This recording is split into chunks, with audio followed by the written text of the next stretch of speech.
വിഷ്ണു, നിന്നെ ബാഹുലയൻ സാർ വിളിക്കുന്നുണ്ട്. ആകെ കലിപ്പിലാണ്. നീ പെട്ടെന്നൊന്ന് ചെല്ല്. ഓഫീസിൽ അടുത്ത ക്യാബിനിൽ ഇരിക്കുന്ന പ്രവീൺ വന്ന് തോളിൽ തട്ടിയപ്പോൾ വിഷ്ണു പെട്ടെന്നൊന്ന് ഞെട്ടിപ്പോയി.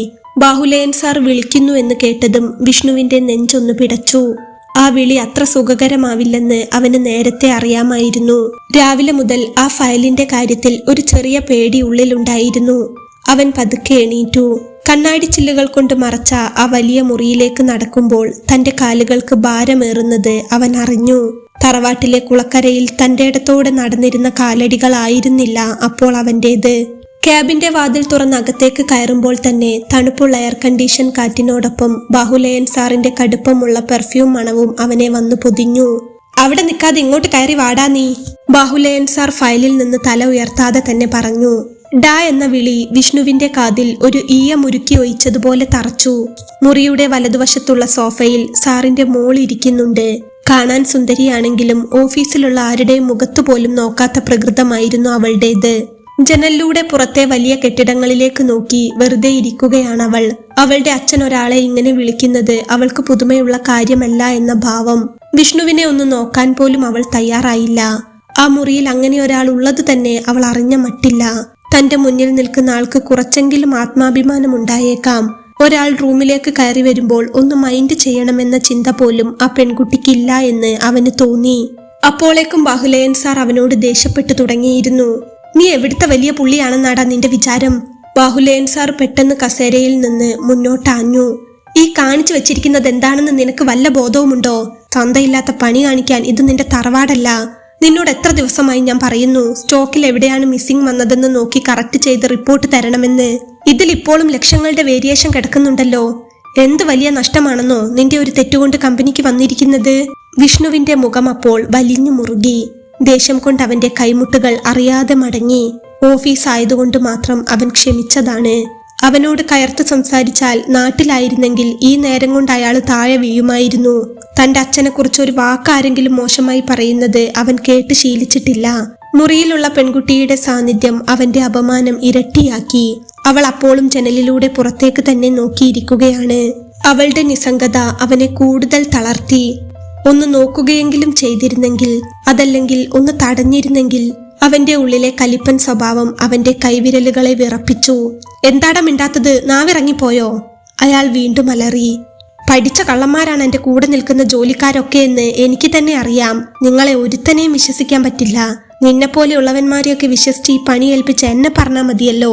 ബാഹുലയൻ ദേഷ്യം പിടിച്ചു വെക്കാനാകാതെ അവനോട് കയർക്കുമ്പോൾ വിഷ്ണുവിന്റെ കണ്ണുകളിലും ദേഷ്യം കൊണ്ട് തീ പടർന്നു. പക്ഷേ അതേ നിമിഷം അവന്റെ ഓർമ്മയിലേക്ക് വന്നത് അച്ഛന്റെ നരച്ച മുടിയും അമ്മയുടെ ക്ഷീണിച്ച മുഖവുമാണ്. ഈ ജോലി പോയാ പിന്നെ ഈ നഗരത്തിൽ താൻ ഒന്നുമല്ല. ഒരു പുതിയ ജോലി കിട്ടുക എന്നത് അത്ര എളുപ്പമല്ലെന്ന് അവന് നന്നായി അറിയാം.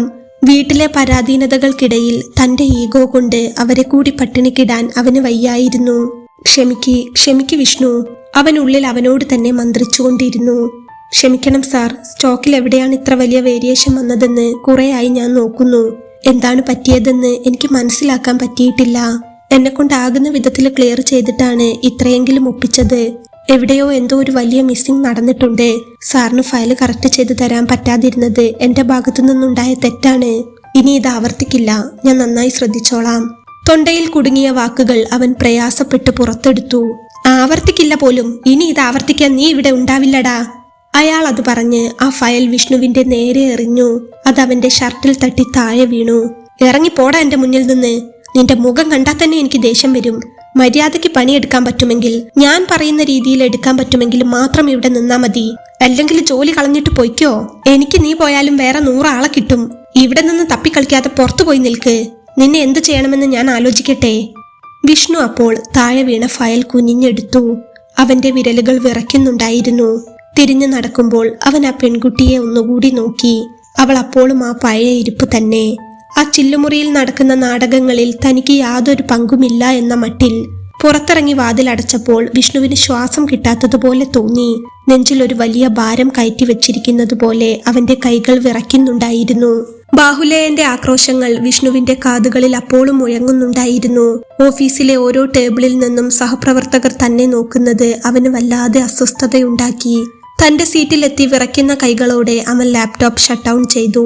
അടുത്ത സീറ്റിലിരുന്ന പ്രവീൺ അപ്പോൾ പതുക്കെ എഴുന്നേറ്റ് അവന്റെ അടുത്തേക്ക് വന്നു. എന്താടാ, എന്താ ഉണ്ടായേ? അയാൾ വല്ലാതെ ഒച്ച വെക്കുന്നത് കേട്ടല്ലോ.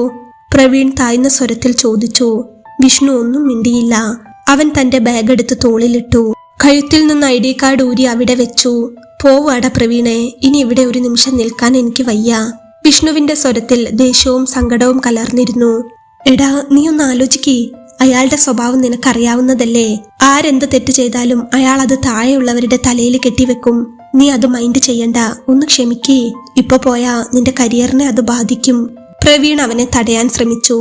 പറ്റില്ലടാ, ഇത് കുറെ കാലമായി ഞാൻ സഹിക്കുന്നു. ഇന്ന് അയാളുടെ മോളുടെ മുന്നിലിരുത്തിയാണ് എന്നെ ഇങ്ങനെ ചീത്ത വിളിച്ചത്. ആ പെൺകുട്ടി അവിടെ ഒരു വികാരവും ഇല്ലാതെ ഇരിക്കുകയായിരുന്നു. കണ്ടാ തോന്നും ഞാൻ എന്തോ വലിയ പാപം ചെയ്തവനാണെന്ന്. പഠിച്ച് കഷ്ടപ്പെട്ട് തന്നെയാ ഇവിടെ വരെ എത്തിയത്. അയാളുടെ തന്തക്ക് വിളി കേട്ട് നിൽക്കണമെന്ന് വെച്ചാ പറ്റില്ല. വേറെ എന്തെങ്കിലും ജോലി നോക്കണം. ആകെ ഒരു അസ്വസ്ഥത. ഞാൻ ഇറങ്ങുകയാണ്.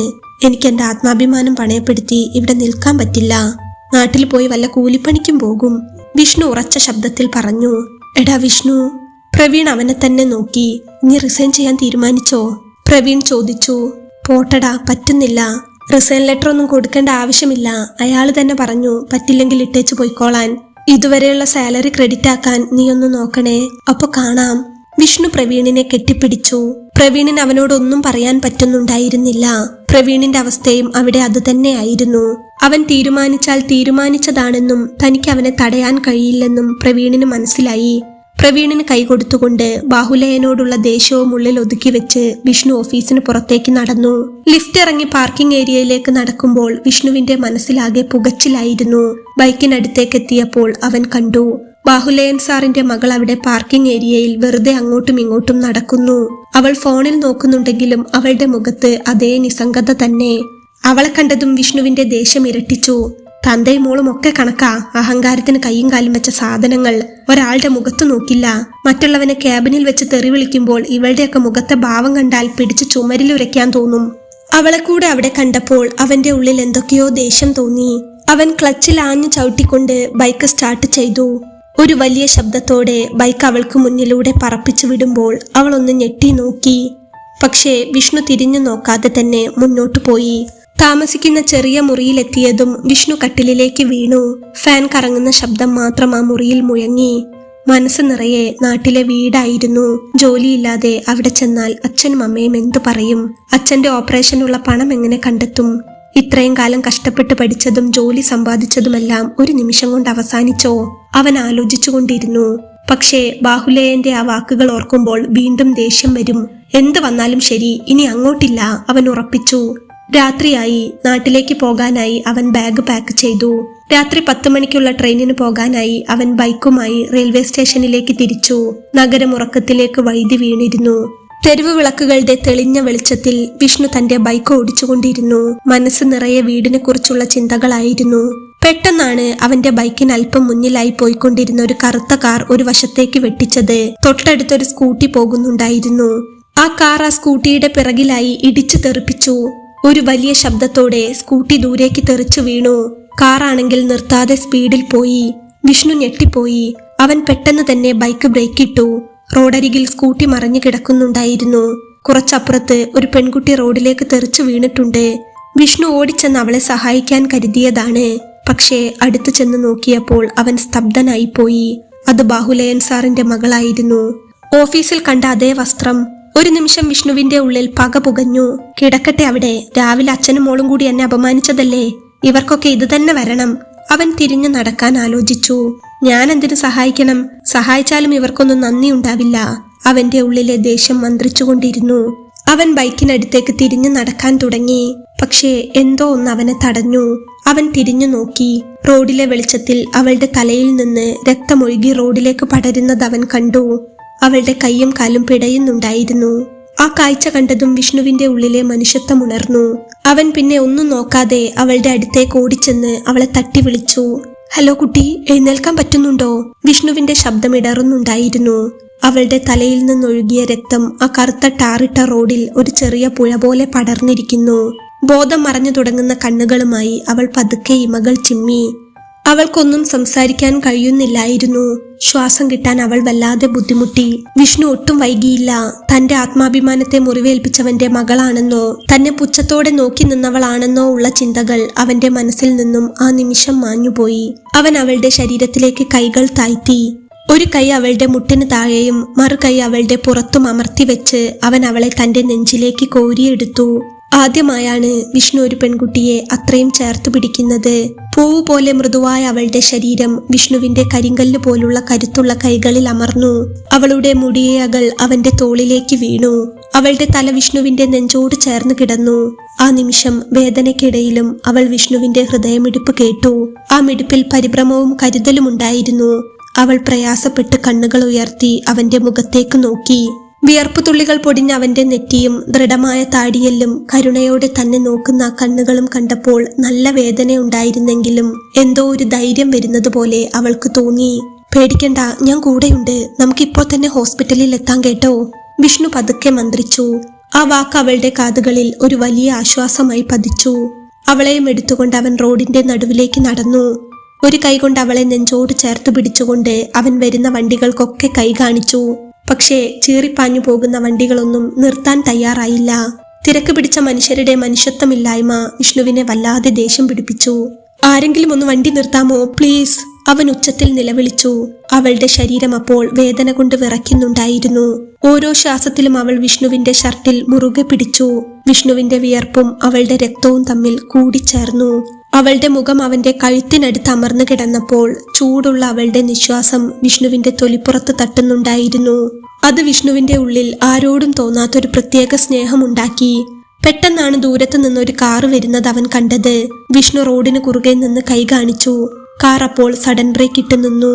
ചേട്ടാ, ഒരു ആക്സിഡന്റ് ആണ്, ഒന്ന് സഹായിക്കണം, പെട്ടെന്ന് ആശുപത്രിയിൽ എത്തിച്ചില്ലെങ്കിൽ. വിഷ്ണുവിന്റെ വാക്കുകൾ മുറിഞ്ഞു. കാറിലുള്ളവർ അപ്പോൾ വേഗത്തിൽ ഇറങ്ങി വന്നു. ആക്സിഡന്റ് ആണോ, ഇങ്ങോട്ട് കിടത്തിക്കോളൂ. അവര് വേഗത്തിൽ കാറിന്റെ ഡോർ തുറന്നു കൊടുത്തു. വിഷ്ണു അവളെ അതീവ ജാഗ്രതയോടെ കാറിന്റെ പിൻസീറ്റിലേക്ക് കിടത്തി. അവളുടെ തല തന്റെ മടിയിലേക്ക് വെച്ചുകൊണ്ട് അവൻ കാറിനുള്ളിലിരുന്നു. അവളുടെ ബോധം പൂർണ്ണമായും മറയുന്നതിനു മുൻപ് അവൾ വിഷ്ണുവിന്റെ കൈവിരലുകളിൽ പതുക്കെ ഒന്ന് സ്പർശിച്ചു. ആ സ്പർശനത്തിൽ അവളുടെ ജീവന്റെ തുടിപ്പുള്ളതായി അവന് തോന്നി. പേടിക്കണ്ട, ഇപ്പോൾ ഹോസ്പിറ്റലിലെത്തും, അവൻ അവളുടെ കയ്യിൽ മുറുകെ പിടിച്ച് അവൾക്ക് ധൈര്യം പകർന്നുകൊണ്ട് പറഞ്ഞു. കാർ അതിവേഗത്തിൽ ഹോസ്പിറ്റലിൽ എത്തി. കാർ സഡൻ ബ്രേക്ക് ഇട്ട് നിന്നതും വിഷ്ണു അവളെ കൈകളിൽ കോരിയെടുത്ത് സ്ട്രക്ചറിലേക്ക് കിടത്തി. പെട്ടെന്ന് ബ്ലീഡിംഗ് നിൽക്കുന്നില്ല. വിഷ്ണുവിന്റെ ഉറക്കെയുള്ള ശബ്ദം കേട്ട് നഴ്സുമാരും അറ്റൻഡർമാരും ഓടിയെത്തി. കാഷ്വാലിറ്റിയുടെ ചുവന്ന ലൈറ്റ് തെളിയുന്ന ആ വലിയ വാതിലിനപ്പുറത്തേക്ക് അവൾ മറഞ്ഞു. ആക്സിഡന്റ് കണ്ട ഷോക്കിലായതുകൊണ്ട് തന്നെ ആശുപത്രിയുടെ ചുമരുകൾക്ക് പോലും രാത്രിയുടെ എന്തോ ഒരു തരം ഭീകരതയുള്ളതായി അവന് തോന്നി. വിഷ്ണു തളർച്ചയോടെ അവിടെയുള്ള ഇരുമ്പിന്റെ കസേരയിലേക്ക് ഇരുന്നു. അപ്പോളാണ് അവൻ തന്റെ വസ്ത്രത്തിലേക്ക് നോക്കിയത്. തന്റെ വെള്ള ഷർട്ടിൽ അവളുടെ രക്തം പടർന്നു പിടിച്ചിരിക്കുന്നു. നെഞ്ചിലും കൈകളിലും അവളുടെ ശരീരത്തിന്റെ ചൂട് അപ്പോളും തങ്ങി നിൽക്കുന്നത് പോലെ അവന് തോന്നി. ആ ചോരക്കറയിലേക്ക് നോക്കി നിന്നപ്പോൾ വിഷ്ണുവിന്റെ ഉള്ളിലുണ്ടായിരുന്ന പകയുടെ അവസാന കനലും അണഞ്ഞുപോയി. അവൾ എങ്ങനെയെങ്കിലും രക്ഷപ്പെടണമെന്ന ചിന്ത മാത്രമായിരുന്നു അവന്റെ മനസ്സിലപ്പോൾ. കുറച്ചു സമയം കഴിഞ്ഞപ്പോൾ അവൻ പോക്കറ്റിൽ നിന്നും ഫോൺ എടുത്തു. ബാഹുലയൻ സാറിനെ വിളിക്കാൻ അവൻ ഒട്ടും താല്പര്യമില്ലായിരുന്നു. ഇന്ന് രാവിലെ തന്നോട് പട്ടിയെ പോലെ കുരച്ച മനുഷ്യനാണ്.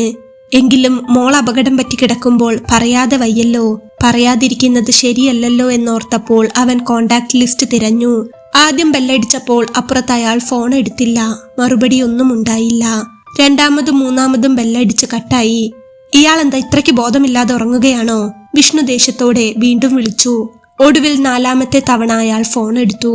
നീ എന്താടാ ഈ പാതിരാത്രിക്ക് വെച്ച് വിളിക്കുന്നത്? നീ പണി മതിയാക്കി ഇറങ്ങി പോയതല്ലേ, പിന്നെ നീ എന്തിനാ എന്റെ ഫോണിലേക്ക് വെച്ച് വിളിക്കുന്നത്? ആളെ മെനക്കെടുത്താനായിട്ട്. മറുതലയ്ക്കൽ ബാഹുലേയന്റെ ശബ്ദം ദേഷ്യം കൊണ്ട് വിറയ്ക്കുകയായിരുന്നു. ഉറക്കം തടസ്സപ്പെട്ടതിന്റെയും വിഷ്ണുവിനോടുള്ള വെറുപ്പിന്റെയും ആകെ തുകയായിരുന്നു ആ ശബ്ദം. വിഷ്ണു അപ്പോൾ ദേഷ്യം കടിച്ചമർത്തി ശാന്തമായി പറഞ്ഞു. ഞാൻ നിങ്ങളെ ബുദ്ധിമുട്ടിക്കാനോ ജോലിയുടെ കാര്യം പറയാനോ അല്ല വിളിച്ചത്. നിങ്ങളുടെ മോൾക്കൊരു ആക്സിഡന്റ് ഉണ്ടായി. ഒരു കാറ് തട്ടിയിട്ടതാ. ഞാൻ റോഡിൽ വെച്ച് കണ്ടു. ഇപ്പോൾ ഹോസ്പിറ്റലിൽ എത്തിച്ചിട്ടുണ്ട്. തലയ്ക്ക് ബ്ലീഡിംഗ് ഉണ്ട്. ICUവിൽ കയറ്റിയിട്ടുണ്ട്. അത് പറയാൻ വേണ്ടി വിളിച്ചതാണ്. വിഷ്ണു പറഞ്ഞപ്പോൾ പെട്ടെന്ന് മറുതലയ്ക്കൽ ഒരു നിശബ്ദത പടർന്നു. ബാഹുലേയൻ ഒന്നും മിണ്ടിയില്ല. കുറച്ച് സെക്കൻഡുകൾക്ക് ശേഷം അയാൾ വളരെ താഴ്ന്ന സ്വരത്തിൽ ചോദിച്ചു, ഏത് ഹോസ്പിറ്റലിലാണ്? വിഷ്ണു അപ്പോൾ ആശുപത്രിയുടെ പേരും സ്ഥലവും പറഞ്ഞുകൊടുത്തു. ബാഹുലയൻ പിന്നെ മറ്റൊന്നും ചോദിച്ചില്ല. ഫോൺ കട്ടായി. വിഷ്ണുവിന് അപ്പോൾ അത്ഭുതം തോന്നി. സ്വന്തം മോൾക്ക് അപകടം പറ്റിയെന്ന് കേട്ടിട്ടും ആ മനുഷ്യൻ ഒരാകുലതയും കാണിച്ചില്ലല്ലോ. സാധാരണ ഏതൊരച്ഛനാണെങ്കിലും ടെൻഷൻ ആവില്ലേ? പക്ഷേ ബാഹുലയൻ ഒരു യന്ത്രത്തെ പോലെയാണ് സംസാരിച്ചത്. സമയം ഇഴഞ്ഞു നീങ്ങി. പുലർച്ചെ 2 മണിയായി, 3 മണിയായി. വിഷ്ണു ഓരോ വണ്ടി വരുമ്പോഴും ആശുപത്രിയുടെ ഗേറ്റിലേക്ക് നോക്കും. പക്ഷേ ബാഹുലയൻ വന്നില്ല. ഇതെന്ത് മനുഷ്യനാണ്? സ്വന്തം മോൾ ഓപ്പറേഷൻ തിയേറ്ററിൽ കിടക്കുമ്പോൾ വരാൻ ഇത്ര താമസമോ? വിഷ്ണു ആലോചിച്ചു. അയാൾക്ക് വീട്ടിൽ നിന്ന് ഇവിടേക്കെത്താൻ പരമാവധി 1/2 മണിക്കൂർ മതി. എന്നിട്ട് നേരം വെളുക്കാറായിട്ടും അയാൾ വന്നില്ല. വിഷ്ണുവിന് വല്ലാത്ത വിഷമം തോന്നി. നേരം പുലർന്നു തുടങ്ങിയപ്പോൾ വിഷ്ണു വീണ്ടും ബാഹുലയൻ സാറിനെ വിളിച്ചു. ഇത്തവണയും അയാൾ ഫോൺ എടുക്കാൻ താമസിച്ചു. സാർ, ഞാൻ വിഷ്ണുവാണ്. സാർ എവിടെ എത്തി? ഓപ്പറേഷൻ കഴിഞ്ഞു, അവൾക്ക് ബോധം വരുന്നുണ്ട്. സാർ ഇങ്ങോട്ട് വരുന്നില്ലേ? വിഷ്ണു ചോദിച്ചു. ഞാൻ തിരക്കിലാണ് വിഷ്ണു. നീ അവിടെ ഉണ്ടല്ലോ, ഞാൻ ഒരാളെ അങ്ങോട്ട് അയക്കാം. അത്രയും പറഞ്ഞ് അയാൾ ഫോൺ വെച്ചു. വിഷ്ണു ഒരു നിമിഷം സ്തബ്ധനായി പോയി. തിരക്കിലാണ് പോലും. സ്വന്തം മോളേക്കാൾ വലിയ എന്ത് തിരക്കാണ് ഈ ലോകത്ത് ഇയാൾക്കുള്ളത്? വിഷ്ണുവിന്റെ മനസ്സിൽ ആ പെൺകുട്ടിയോടപ്പോൾ വല്ലാത്തൊരു സഹതാപം തോന്നി. അവന് കാര്യങ്ങളൊന്നും മനസ്സിലാകുന്നുണ്ടായിരുന്നില്ല. അവൻ പതുക്കെ ഐസിയുവിന്റെ അടുത്തേക്ക് നടന്നു. ഐസിയുവിന്റെ ആ ചെറിയ ചില്ലുവാതിലിലൂടെ അകത്തേക്ക് നോക്കുമ്പോൾ വിഷ്ണുവിന്റെ ഉള്ളൊന്നു പിടഞ്ഞു. നീല പുതപ്പിനുള്ളിൽ മുഖത്തും തലയിലും ബാൻഡേജുകളുമായി ആ പെൺകുട്ടി നിശ്ചലയായി കിടക്കുന്നു. അവൾ പതുക്കെ കണ്ണുകൾ ചിമ്മുന്നത് അവൻ കണ്ടു. യന്ത്രങ്ങളുടെ താളാത്മകമായ ശബ്ദം പുറത്തേക്ക് കേൾക്കാം. അവളുടെ ആ നിസ്സഹായത കണ്ടപ്പോൾ വിഷ്ണുവിന് സഹിക്കാൻ പറ്റിയില്ല. ദേഷ്യവും സങ്കടവും കൂടി കലർന്നൊരവസ്ഥയിലായിരുന്നു അവൻ. അവൻ വീണ്ടും ബാഹുലയനെ വിളിച്ചു. ഇത്തവണ റിങ് ചെയ്ത ഉടനെ ഫോൺ എടുത്തു. സാർ, നിങ്ങൾ വരുന്നുണ്ടോ ഇല്ലയോ? നേരം വെളുത്തു, എനിക്ക് എന്റെ വീട്ടിൽ പോകണം. ഒരുപാട് കാര്യങ്ങളുണ്ട്. വിഷ്ണുവിന്റെ സ്വരത്തിൽ അക്ഷമ നിറഞ്ഞു നിന്നു. വിഷ്ണു, ഞാൻ പറഞ്ഞല്ലോ, ഞാൻ ഒരാളെ അങ്ങോട്ടേക്ക് പറഞ്ഞയക്കാം. നീ ഒന്ന് അഡ്ജസ്റ്റ് ചെയ്യേ. എനിക്ക് ഇവിടെ ഒരു ഇമ്പോർട്ടന്റ് മീറ്റിംഗ് ഉണ്ട്. ബാഹുലയൻ വളരെ ലാഘവത്തോടെ പറഞ്ഞു. അത് കേട്ടതും വിഷ്ണുവിന്റെ സകല നിയന്ത്രണവും വിട്ടു. ഞാൻ ഇവിടെ അഡ്ജസ്റ്റ് ചെയ്യാൻ തന്റെ അമ്മായിയുടെ മോനൊന്നുമല്ല ഞാൻ. തന്റെ മോളാണ് ഇവിടെ ഒട്ടും വയ്യാതെ കിടക്കുന്നത്. ഇന്നലെ രാത്രി തൊട്ട് ഞാൻ വിളിക്കുന്നു. ഈ നേരം വരെ ഒന്നും വരാൻ പോലും പറ്റാത്ത എന്ത് തിരക്കാണ് തനിക്ക് അവിടെ? ഏതെങ്കിലും ജോലിക്കാരുടെ തലയിൽ കയറാൻ കാത്തിരിക്കുകയാണോ താൻ അവിടെ? സ്വന്തം മോളുടെ തല പൊട്ടി ഐസിയുവിൽ കിടക്കുമ്പോൾ അതിലും വലിയ എന്ത് കാര്യമാണോ തനിക്ക്? തനിക്ക് എന്റെ സ്വഭാവം ശരിക്കും അറിഞ്ഞുകൂടാ. രാവിലെ താൻ എന്റെ തന്തയ്ക്ക് വിളിച്ചപ്പോ തിരിച്ചു വിളിക്കാനോ തന്നെ ഒന്ന് പൊട്ടിക്കാനോ അറിയാഞ്ഞിട്ടല്ല.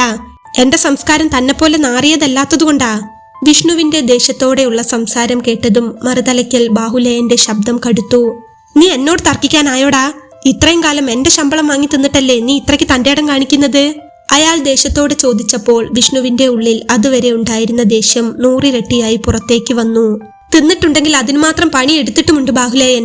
തന്റെ സ്റ്റാഫ് ആയതുകൊണ്ടല്ലേ താൻ എനിക്ക് ശമ്പളം തന്നത്, അല്ലാതെ ഓസിന് തന്നതല്ലല്ലോ.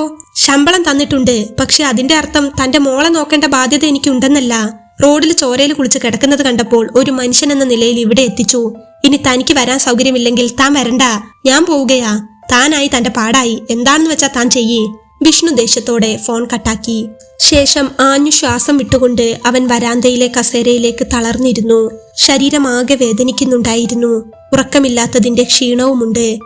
അപ്പോഴാണ് അവന്റെ ഫോൺ ബെല്ലടിച്ചു തുടങ്ങിയത്. അമ്മയായിരുന്നു.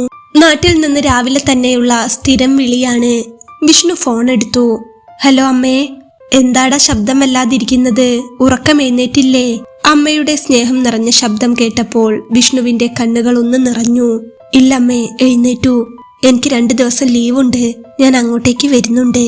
ജോലി നഷ്ടപ്പെട്ട കാര്യമോ ഹോസ്പിറ്റലിലാണെന്നുള്ള കാര്യമോ അവൻ പറഞ്ഞില്ല. സത്യമാണോ മോനെ? എന്നാ അച്ഛനോട് പറയട്ടെ, നിനക്കിഷ്ടപ്പെട്ട മീൻകറി വെക്കാം. അമ്മയുടെ ആവേശത്തിന് അതിരില്ലായിരുന്നു. അച്ഛനും അപ്പോൾ ഫോൺ വാങ്ങി സംസാരിച്ചു. ആ സംസാരം കഴിഞ്ഞപ്പോൾ വിഷ്ണുവിന് വലിയൊരാശ്വാസം തോന്നി. ജോലി നഷ്ടപ്പെട്ടാലും സ്വന്തം വീട്, അവിടുത്തെ സ്നേഹം കൂടെ ഉണ്ടാകുമെന്ന് അവൻ അറിയാമായിരുന്നു. ചോര പുരണ്ട ഡ്രസ്സൊക്കെ മാറി വീട്ടിലേക്ക് പോകാൻ റെഡിയാകാനായി അവൻ അവിടെ നിന്ന് എണീറ്റു. പക്ഷെ എന്തോ അവളെ ഓർത്തപ്പോൾ പോകാനും തോന്നുന്നില്ല. ബാഹുലയൻ വരുമോ ഇല്ലയോ എന്നുള്ളതൊന്നും അവൻ ഓർത്തില്ല. അല്പനേരം കൂടി അവിടെ ഇരിക്കാമെന്ന് കരുതി. എന്താകുമെന്ന് നോക്കിയിട്ട് പോകാമല്ലോ എന്ന് കരുതി അവൻ കുറച്ചു നേരം കൂടെ അവിടെ തന്നെ ഇരുന്നു. ഏകദേശം 1 മണിക്കൂർ കഴിഞ്ഞപ്പോൾ ആശുപത്രിയുടെ വരാന്തയിലൂടെ ബാഹുലയനും കൂടെ മറ്റൊരാളും വേഗത്തിൽ നടന്നു വരുന്നത് വിഷ്ണു കണ്ടു. വിഷ്ണു അവിടെ ഇരിക്കുന്നത് അയാളും കണ്ടു. പക്ഷേ കണ്ട ഭാവം അയാൾ നടിച്ചില്ല. ഒരു നന്ദി വാക്ക് പോയിട്ട് ഒന്ന് നോക്കാൻ പോലും അയാൾ തയ്യാറായില്ല. അയാൾ നേരെ ICUവിനുള്ളിലേക്ക് കയറി. വിഷ്ണു അപ്പോൾ ഗ്ലാസിനുള്ളിലൂടെ അകത്തേക്ക് നോക്കി. അവിടെ ഉണ്ടായിരുന്ന നേഴ്സിനോട് അയാൾ എന്തൊക്കെയോ സംസാരിക്കുന്നത് അവൻ കണ്ടു. അല്പം കഴിഞ്ഞ് നേഴ്സ് പുറത്തേക്കിറങ്ങി. ആ പെൺകുട്ടി അപ്പോൾ കണ്ണു തുറന്ന് അയാളെ നോക്കുന്നുണ്ടായിരുന്നു. പെട്ടെന്ന് അയാൾ ഗൗരവത്തോടെ അവളോട് എന്തൊക്കെയോ സംസാരിക്കുന്നത് അവൻ ശ്രദ്ധിച്ചു. അവൻ അപ്പോൾ അത്ഭുതം തോന്നി. ഒരു ICUവിലുള്ള മോളോട് ഇങ്ങനെയാണോ ഒരച്ഛൻ സംസാരിക്കുന്നത്? അയാൾ നിർത്താതെ കൈ ചൂണ്ടി എന്തൊക്കെയോ ദേഷ്യത്തിൽ സംസാരിക്കുകയാണ്. ആ പെൺകുട്ടിയുടെ കണ്ണിൽ നിന്നും വെള്ളം ഒഴുകുന്നുണ്ട്.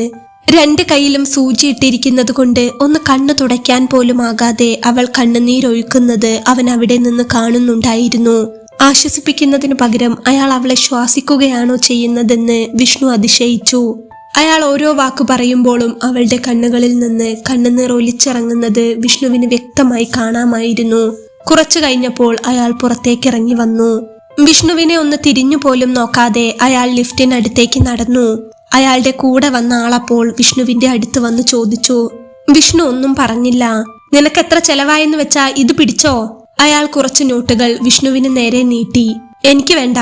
വിഷ്ണു ആ പണം തട്ടി മാറ്റിക്കൊണ്ട് മുഖം തിരിച്ചു. ഡാ ചക്ക, എന്തെങ്കിലും വേണമെങ്കിൽ പിടിച്ചോ. പിന്നെ നീ ഇനി അധികം ഇവിടെ നിന്ന് ചുറ്റിക്കളിക്കണ്ട. ഇവിടുത്തെ കാര്യങ്ങളൊക്കെ ബാഹുലേയൻ സാർ നോക്കിക്കോളും. ബാക്കി ബില്ലൊക്കെ അദ്ദേഹം അടച്ചോളും. നീ നിന്ന് തിരിയാതെ വേഗം സ്ഥലം കാലിയാക്കാൻ നോക്ക്. അയാൾ അവനോട് പറഞ്ഞപ്പോൾ വിഷ്ണു അയാളെ ഒന്ന് തറപ്പിച്ചു നോക്കി. ഇയാളുടെ കൂടെ ഓഫീസിലുണ്ടാകുന്ന പതിവ് കിയങ്ങന്മാരൊന്നുമല്ലല്ലോ ഇത്. ഇതേതാ പുതിയൊരുത്തൻ എന്ന നോട്ടമായിരുന്നു വിഷ്ണുവിന് അയാളെ കണ്ടപ്പോൾ. വിഷ്ണു ഒന്നും പറയാതെ ദേഷ്യത്തോടെ തന്നെ അവിടെ നിന്നും മാറി. അയാൾ അപ്പോൾ ബാഹുലേയന്റെ പിറകെ തിരിച്ചു പോവുകയും ചെയ്തു. വിഷ്ണുവിന് കാര്യങ്ങൾ എന്താണെന്ന് ഒരെത്തും പിടിയും കിട്ടുന്നുണ്ടായിരുന്നില്ല. എന്തൊക്കെയാണ് ഇവിടെ നടക്കുന്നത്? ഈ പെൺകുട്ടി ഇങ്ങനെ ICUവിൽ കിടക്കുമ്പോൾ ബൈസ്റ്റാൻഡറായിട്ട് നിൽക്കാൻ പോലും ബാഹുലേയൻ ഒരാളെ കൊണ്ടുവന്നിട്ടില്ല. അവൻ എന്തൊക്കെയോ സംശയങ്ങൾ തോന്നുന്നുണ്ടായിരുന്നു. അല്ലേലും ഞാൻ എന്തിനാ ഇതൊക്കെ നോക്കുന്നത്? വീട്ടിലേക്ക് പോകാമെന്ന് കരുതിയപ്പോൾ ICUവിൽ കിടക്കുന്ന അവളുടെ മുഖം അവന്റെ മനസ്സിലേക്ക് ഓടി വന്നു. ICUവിന്റെ ചില്ലിനു മുന്നിൽ ചെന്ന് അവൻ ഒന്നുകൂടി അവളെ തന്നെ നോക്കി. അവൾ അപ്പോൾ ഒരു ഭാഗത്തേക്ക് തല ചരിച്ചു വെച്ച് കിടക്കുകയായിരുന്നു. അപ്പോളാണ് ഒരു നേഴ്സ് കയ്യിൽ കുറച്ച് മരുന്നുകളുമായി അങ്ങോട്ട് വന്നത്. വിഷ്ണുവിനെ കണ്ടതും അവരൊന്നു നിന്നു. നിങ്ങളല്ലേ ഇന്നലെ രാത്രി ഈ കുട്ടിയെ ഇവിടെ എത്തിച്ചത്? നേഴ്സ് സൗമ്യമായി ചോദിച്ചു. അതെ സിസ്റ്റർ. എങ്ങനെയുണ്ടിപ്പോൾ ആ കുട്ടിക്ക്? വിഷ്ണു ആകാംക്ഷയോട് ചോദിച്ചു. പേടിക്കാനൊന്നുമില്ല. റോഡിൽ വീണപ്പോൾ തലയ്ക്ക് ചെറിയൊരു ആഘാതം ഉണ്ടായതാണ്. അതുകൊണ്ടാണ് പെട്ടെന്ന് ബ്ലീഡിംഗ് ഉണ്ടായത്. ഇപ്പോൾ സ്റ്റേബിൾ ആണ്, റിക്കവറായി വരുന്നുണ്ട്. കുട്ടിയുടെ അച്ഛൻ വന്നിട്ടുണ്ടായിരുന്നല്ലോ, കണ്ടില്ലേ? കണ്ടു. അദ്ദേഹം ഇപ്പോൾ പോയി. വിഷ്ണു പതുക്കെ പറഞ്ഞു. തനിക്ക് അവളെ ഒന്ന് കാണണമെന്ന ആഗ്രഹം വിഷ്ണുവിന്റെ ഉള്ളിൽ ശക്തമായിരുന്നു. എനിക്ക് അവളെ ഒന്ന് കാണണമായിരുന്നു. ഞാനൊന്ന് കയറി കണ്ടോട്ടെ? അവൻ ചോദിക്കുമ്പോൾ നേഴ്സ് വിഷ്ണുവിന്റെ വിഷമം കണ്ട് അവന്റെ മുഖത്തേക്ക് തന്നെ നോക്കുകയായിരുന്നു. കണ്ടോളൂ, പക്ഷെ അധികം സംസാരിപ്പിക്കരുത്. സ്ട്രെയിൻ എടുക്കാൻ പാടില്ല. കയറി കണ്ടോളൂ, നേഴ്സ് പറഞ്ഞു. വാതിൽ തുറന്ന് അകത്തേക്ക് കയറുമ്പോൾ മരുന്നുകളുടെ ഒരു പ്രത്യേക മണം വിഷ്ണുവിനെ വന്ന് പൊതിഞ്ഞു. നീല വിരിപ്പിനുള്ളിൽ അവൾ കിടക്കുകയായിരുന്നു.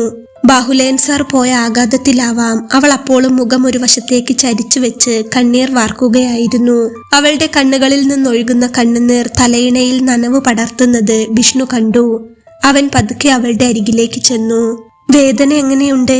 വിഷ്ണുവിന്റെ പതുക്കെയുള്ള ശബ്ദം കേട്ടാണ് അവൾ തല തിരിച്ചു നോക്കിയത്. പെട്ടെന്നൊരു നിമിഷം വിഷ്ണുവിനെ കണ്ടപ്പോൾ അവൾ സ്തബ്ധയായിപ്പോയി. അവളുടെ കണ്ണുകളിൽ പെട്ടെന്ന് അവനെ കണ്ടതിന്റെ അത്ഭുതം കലർന്ന ഭാവമായിരുന്നു. ഇന്നലെ രാത്രി മരണത്തിന്റെ വക്കിൽ വെച്ച് തന്നെ കോരിയെടുത്ത് പേടിക്കണ്ട, ഞാൻ കൂടെയുണ്ട് എന്ന് മന്ത്രിച്ച അവന്റെ മുഖം അവളുടെ മനസ്സിലുണ്ടായിരുന്നു. അവൾ ഒരു നന്ദിയോടെ അവനെ തന്നെ നോക്കി. തളർച്ചയോടെ അവൾ എഴുന്നേറ്റിരിക്കാൻ ശ്രമിച്ചപ്പോൾ വിഷ്ണു ഉടനെ ഇടപെട്ടു. വേണ്ട, എഴുന്നേൽക്കണ്ട, കിടന്നോളൂ. ഡോക്ടർ റെസ്റ്റ് എടുക്കാനാണ് പറഞ്ഞിരിക്കുന്നത്. അവൻ ആശ്വാസത്തോടെ അവളുടെ കട്ടിലിനടുത്ത് നിന്നു. അവൾ ഒന്നും മിണ്ടിയില്ല. വിഷ്ണുവിന് അവളെ അങ്ങനെ കാണുമ്പോൾ എന്തോ ഒരു വല്ലായ്ക തോന്നി. അച്ഛൻ വന്നിരുന്നല്ലേ, ഇപ്പോൾ പോകുന്നത് കണ്ടു, അവൻ മെല്ലെ പറഞ്ഞു. അവളുടെ മുഖത്തപ്പോൾ വീണ്ടും സങ്കടം പടർന്നു. അവൾ മറുപടിയൊന്നും പറഞ്ഞില്ല. ഞാനാണ് അച്ഛനെ വിളിച്ച് വിവരം പറഞ്ഞത്, വിഷ്ണു തുടർന്നു. അപ്പോളാണ് അവൾ ആദ്യമായി സംസാരിച്ചത്. അച്ഛന്റെ നമ്പർ എങ്ങനെ കിട്ടി? അവളുടെ ശബ്ദം വളരെ ക്ഷീണിച്ചതായിരുന്നു. വിഷ്ണു ഒന്ന് പുഞ്ചിരിച്ചു. നമ്പർ എന്റെ കയ്യിലുണ്ടായിരുന്നു. കുട്ടിക്ക് എന്നെ മനസ്സിലായില്ലേ? ഞാൻ നിങ്ങളുടെ ഓഫീസിലാണ് വർക്ക് ചെയ്തിരുന്നത്. അവൻ പറഞ്ഞപ്പോൾ അവൾ അവനെ തന്നെ ഒന്ന് നോക്കി. സത്യത്തിൽ അവൾക്ക് അവനെ ഓഫീസിൽ വെച്ച് കണ്ട പരിചയമുണ്ടായിരുന്നില്ല. ഓഫീസിൽ പലതവണ ചെന്നിട്ടുണ്ടെങ്കിലും അവിടെയുള്ള ജോലിക്കാരെയൊന്നും ശ്രദ്ധിക്കുന്ന സ്വഭാവം അവൾക്കില്ലായിരുന്നു. ആ മുഖത്തെ നിസ്സംഗത കണ്ടപ്പോൾ വിഷ്ണുവിന് കാര്യം മനസ്സിലായി. കുട്ടി എത്ര തവണ അവിടെ വന്നിട്ടുണ്ട്, എന്നെ കണ്ടിട്ടില്ലേ? ഞാൻ അവിടെ ഉണ്ടായിരുന്നു. അതുകൊണ്ടാണ് കുട്ടിയെ റോഡിൽ വെച്ച് കണ്ടപ്പോൾ തന്നെ എനിക്ക് മനസ്സിലായതും ഞാൻ അച്ഛനെ വിളിച്ചതും. പിന്നെ ഇന്നലത്തോടെ ഞാൻ അവിടുത്തെ ജോലി നിർത്തി കേട്ടോ. ഇന്നലെ ഉച്ചയ്ക്ക് കുട്ടി അവിടെ ഇരിക്കുമ്പോഴല്ലേ സാർ എന്നെ അത്രയും വഴക്ക് പറഞ്ഞത്? കുട്ടിക്ക് അത് ഓർമ്മയില്ലേ? അവൻ വീണ്ടും ചോദിച്ചു. എന്നാൽ അവൾ ഒന്നും മിണ്ടാതെ അവനെ തന്നെ നോക്കി. സത്യത്തിൽ ഓഫീസിലെത്തിയാൽ അച്ഛൻ തന്റെ മുറിയിലേക്ക് വരുന്നവരോട് എങ്ങനെയൊക്കെയാണ് പെരുമാറുന്നതെന്നോ ആരോടൊക്കെയാണ് ദേഷ്യപ്പെടുന്നതെന്നോ ഒന്നും അവൾ ശ്രദ്ധിക്കാറില്ലായിരുന്നു. ഓഫീസിലുള്ളവരൊക്കെ അച്ഛനെ ഭയക്കുന്നതും അച്ഛൻ എല്ലാവരെയും അടക്കി ഭരിക്കുന്നതും അവൾക്ക് പതിവ് കാഴ്ചകൾ മാത്രമായിരുന്നു. ഇന്നലെ അച്ഛന്റെ ക്യാബിനിൽ വെച്ച് അച്ഛൻ ആരോടോ വളരെ ദേഷ്യപ്പെട്ട് സംസാരിക്കുന്നത് കേട്ടിരുന്നു. പക്ഷേ അത് ആരോടാണെന്ന് അവൾ ശ്രദ്ധിച്ചിരുന്നില്ല. അതുകൊണ്ട് തന്നെ ആളുടെ മുഖം അവൾ കണ്ടിരുന്നില്ല. അച്ഛന്റെ സ്വഭാവം അങ്ങനെ ആയതുകൊണ്ട് തന്നെ അച്ഛൻ ചൂടാവുന്ന ആളുകളെയൊന്നും അവൾ നോക്കാറില്ല. ശരിക്കു പറഞ്ഞാൽ വിഷമം കൊണ്ടായിരുന്നു അത്. അങ്ങനെ ഒരു മാനസികാവസ്ഥയിലാണ് അവൾ എപ്പോഴും. പക്ഷേ തന്നെ രക്ഷിക്കാൻ വന്നത് അച്ഛൻ ചീത്ത വിളിച്ച അതേ ആള് തന്നെയാണെന്നറിഞ്ഞപ്പോൾ അവളുടെ ഉള്ളിൽ ഒരു വിങ്ങലുണ്ടാക്കി. അവളുടെ ചുണ്ടുകൾ എന്തോ പറയാനായി വിറച്ചു. പക്ഷേ വാക്കുകൾ പുറത്തേക്ക് വന്നില്ല. അവൾ പ്രയാസപ്പെട്ട് തന്റെ മുഖത്തൊരു ചെറിയ പുഞ്ചിരി വരുത്താൻ ശ്രമിച്ചു. ആ ചിരിയിൽ ഒരുപാട് വേദനകളും നന്ദിയും കലർന്നിരുന്നു. വിഷ്ണു അല്പനേരം അവളെ തന്നെ നോക്കി നിന്നു. അവന്റെ ഉള്ളിൽ ഒരു ചോദ്യം കുറെ നേരമായി അലട്ടുന്നുണ്ടായിരുന്നു. അത് ചോദിക്കണോ വേണ്ടയോ എന്ന് അവൻ ഒന്ന് സംശയിച്ചു. ഒടുവിൽ അവൻ ചോദിച്ചു, ഞാനിത് ചോദിക്കുന്നത് ശരിയാണോ എന്നറിയില്ല. അച്ഛനും കുട്ടിയും തമ്മിൽ എന്തെങ്കിലും പ്രശ്നമുണ്ടോ? ഞാൻ സാറിനെ വിളിച്ചപ്പോൾ സാർ വലിയ താല്പര്യമൊന്നും കാണിച്ചില്ല. ഇവിടെ വന്നിട്ടും സാർ കുട്ടിയോട് എന്തൊക്കെയോ ദേഷ്യത്തിൽ പറയുന്നത് ഞാൻ പുറത്തുനിന്ന് കണ്ടു. എന്താ പ്രശ്നം? പറയാൻ പറ്റുന്നതാണെങ്കിൽ എന്നോട് പറയാം. എനിക്കൊരു വിഷമം തോന്നിയതുകൊണ്ട് ചോദിച്ചതാണ്. ആ ചോദ്യം കേട്ടതും അവളുടെ ചുണ്ടുകളിലെ വിറയൽ കൂടി. കണ്ണുകളിൽ വീണ്ടും കണ്ണുനീർ നിറഞ്ഞു. മറുപടി പറയാനാകാതെ അവൾ തന്റെ വിരലുകൾ കൊണ്ട് പുതപ്പിൽ മുറുകെ പിടിച്ചു. തന്റെ ഹൃദയത്തിലെ സങ്കടക്കടൽ ഒരപരിചിതന് മുന്നിൽ തുറന്നു വെക്കാൻ അവൾക്ക് കഴിയുമായിരുന്നില്ല. എങ്കിലും വിഷ്ണു ചോദിച്ചപ്പോൾ അവളുടെ സങ്കടം അവൾക്ക് അടക്കി വെക്കാൻ കഴിയാതെ വരികയായിരുന്നു. പണത്തിനും ആഡംബരത്തിനും നടുവിൽ ജീവിക്കുമ്പോഴും താൻ എത്രമാത്രം ഒറ്റയ്ക്കായിരുന്നു എന്ന് അവൾ അപ്പോൾ തിരിച്ചറിയുകയായിരുന്നു. പ്ലീസ്, എന്താണെങ്കിലും എന്നോട് പറയാം. എന്തെങ്കിലും സഹായം എന്നെ കൊണ്ട് ചെയ്യാൻ പറ്റുമെങ്കിൽ ഞാൻ കൂടെ ഉണ്ടാകും. അവൻ അത് പറഞ്ഞപ്പോൾ അവളുടെ ഉള്ളിലെ നിയന്ത്രണം പാടെ വിട്ടുപോയി. ഇത്രയും കാലം ആരോടും പറയാതെ ഉള്ളിൽ അടക്കിപ്പിടിച്ച സങ്കടങ്ങൾ കണ്ണുനീരായി പുറത്തേക്കൊഴുകി. അവൾ പതുക്കെ എഴുന്നേറ്റിരിക്കാൻ ശ്രമിച്ചു. ശാരീരികമായ അവശത അവളെ തളർത്തുന്നുണ്ടായിരുന്നു.